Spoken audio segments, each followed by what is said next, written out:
Hello students, today हम लोग कुछ और शॉर्ट आंसर टाइप क्वेश्चंस और उनके आंसर्स जो कि अपना जो लेसन है journey to the end of the earth उससे रिलेटेड हैं उनको करेंगे।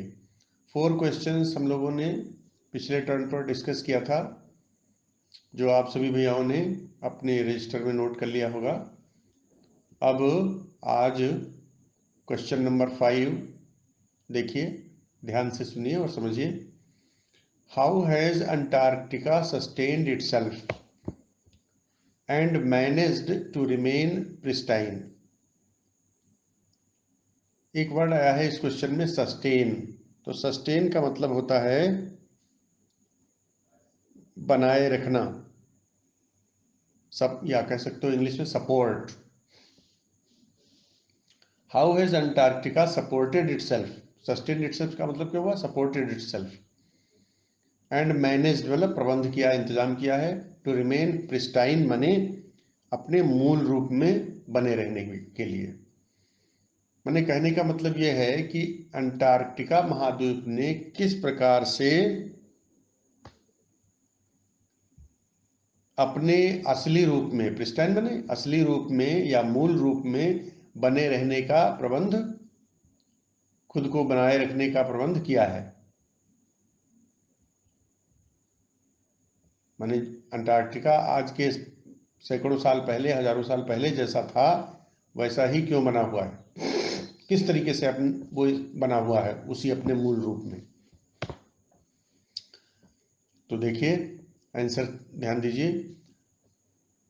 Antarctica on account of being the coldest, windiest and driest continent in the world has never sustained a human population and has thus managed to remain pristine.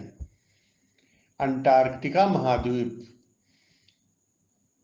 दुनिया में सबसे अधिक ठंडा, coldest मतलब ठंडा, सबसे अधिक ठंडा, सबसे अधिक हवाओं वाला, विंडिएस्ट मतलब हवाओं वाला, एंड ड्राइएस्ट और सबसे अधिक शुष्क कॉन्टिनेंट होने के कारण, महाद्वीप होने के कारण,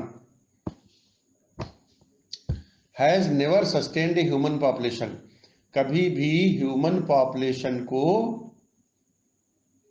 सस्टेन नहीं किया है। माने सब कभी भी ह्यूमन पॉपुलेशन को सपोर्ट नहीं किया, माने वहां कोई ह्यूमन पॉपुलेशन नहीं हुई, नहीं मतलब जो है रह सकी, वहां मनुष्य लोग, व्यक्ति लोग जो हैं वहां नहीं बस पाए। Has never sustained a human population and has दस मैनेज्ड टू रिमेन प्रिस्टाइन, और इस तरीके से, दस मतलब इस प्रकार से, जैसा था वो मूल रूप में कोल्डेस्ट, विंडिएस्ट और ड्राइएस्ट कॉन्टिनेंट ज्यों का त्यों बना हुआ है, बनाए रखने में सक्षम रहा है। This has prevented man from being able to create ruckus in this part of the world by his thoughtless exploitation of the natural resources. देखिए जो है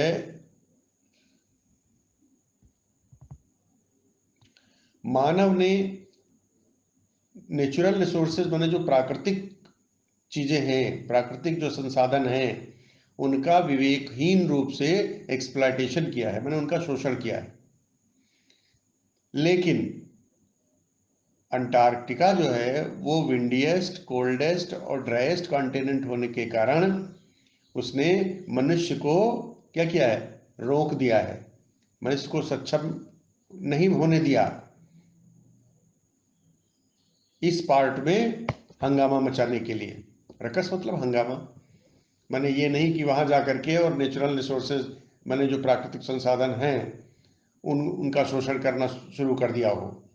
तो महज उसका कारण यही रहा है कि वो दुनिया में सबसे अधिक ठंडा, कोल्डेस्ट, विंडिएस्ट मतलब हवाओं वाला, एंड ड्राइएस्ट और शुष्क कॉन्टिनेंट है, इसकी वजह से।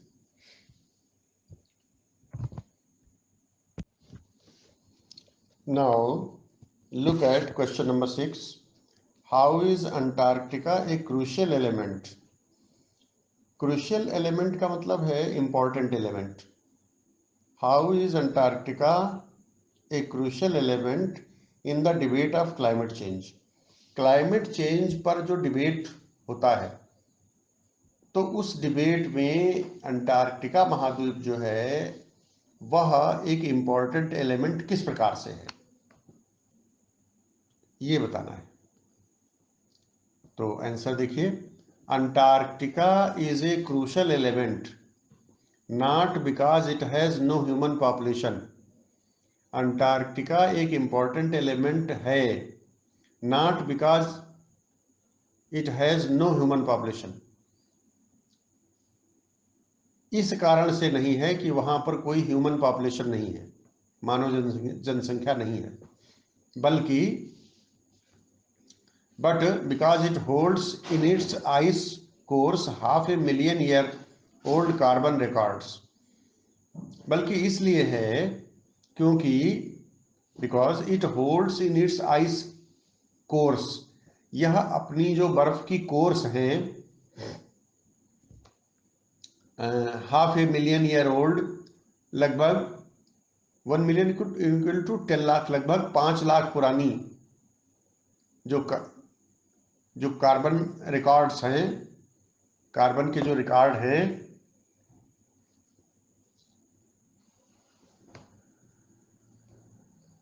तो because it holds in its ice course 500,000 year old carbon records, क्योंकि यह अपनी आइस कोर्स में जो बर्फ की जो परतें हैं उनमें लगभग 5, आप क्या कर सकते हैं, 1 मिलियन कितना होता है, 1 million equal to 1 million is equal to 10 lakh, लगभग 5 लाख, हाफ ए मिलियन मतलब 5 लाख, 5 लाख वर्ष पुराने जो कार्बन के रिकॉर्ड हैं, इसकी वजह से उसमें जो है जो मिलते हैं, इसकी वजह से वह एक क्रूशियल एलिमेंट रहा है। They are trapped in its layers of ice, वे जो कार्बन रिकॉर्ड्स हैं, वे जो बर्फ की लेयर्स हैं, परतें हैं इसकी, उनमें ट्रैप्ड हैं, मतलब उसमें बिल्कुल एक प्रकार से संजोए हुए रखे हैं, बंद है, उनमें ट्रैप्ड है, बंद है। It will open up areas of knowledge, यह जो चीज है यह ज्ञान के क्षेत्र में बढ़ोतरी करेगी। It will open up areas of knowledge about the past present and future of the अर्थ, यह पृथ्वी के वर्तमान, भूत और भविष्य के बारे में जो ज्ञान है उसके ज्ञान के क्षेत्रों में बढ़ोतरी करेगी, उनको ओपन करेगी। तो इस तरीके से अंटार्कटिका जो है वो क्लाइमेट चेंज के जो डिबेट हैं उनमें एक क्रूशियल एलिमेंट है।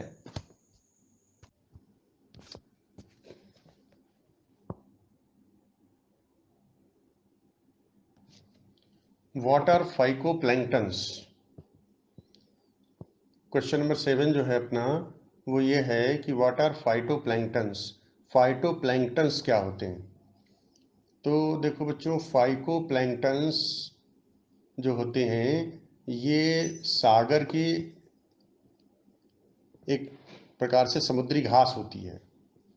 Phytoplanktons, the grasses of the sea are single celled organisms, ये एक कोशीय, single sailed,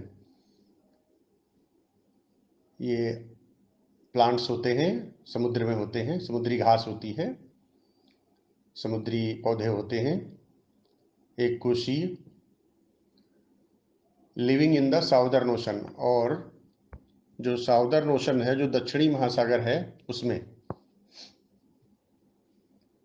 they nourish and sustain the entire oceans food chain.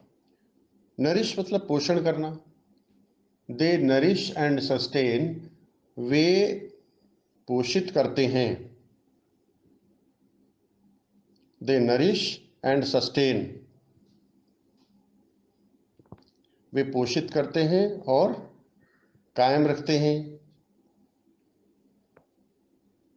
The entire oceans food chain, जो सागर है, संपूर्ण सागर की फूड चेन, मतलब जो भोजन श्रृंखला है, खाद्य श्रृंखला है, उसको being first link in the food chain of ocean, सागर की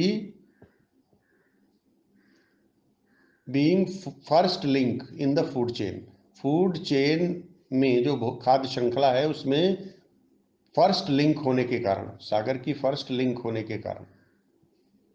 तो फाइटोप्लैंक्टन्स क्या हैं? फाइटोप्लैंक्टन्स जो हैं वे एक कोशीय समुद्री घासें होती हैं। ये हमको अपने ध्यान में रखना है।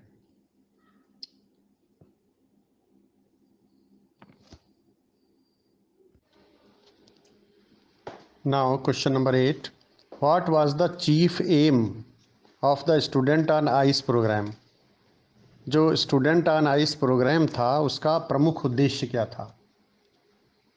तो बच्चों, the chief aim of the student on ice program was to make students aware of the danger of global warming.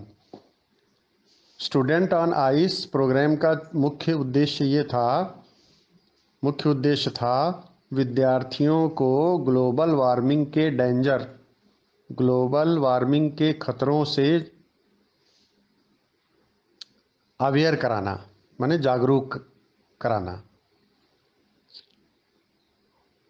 It would help them develop a new understanding and respect for our planet Earth. यह जो programme है, यह it would help them develop, विद्यार्थियों में एक नई understanding, a new understanding मतलब एक नई समझ, एंड रिस्पेक्ट और सम्मान, अपना जो ग्रह है, प्लानेट है जो पृथ्वी अर्थ, उसके प्रति नई अंडरस्टैंडिंग और रिस्पेक्ट उत्पन्न करने में, पैदा करने में मदद करेगी। ये जो कार्यक्रम है ये इस चीज़ में हेल्प करेगा। Now question number 9, how is Antarctica the perfect place to study environmental changes?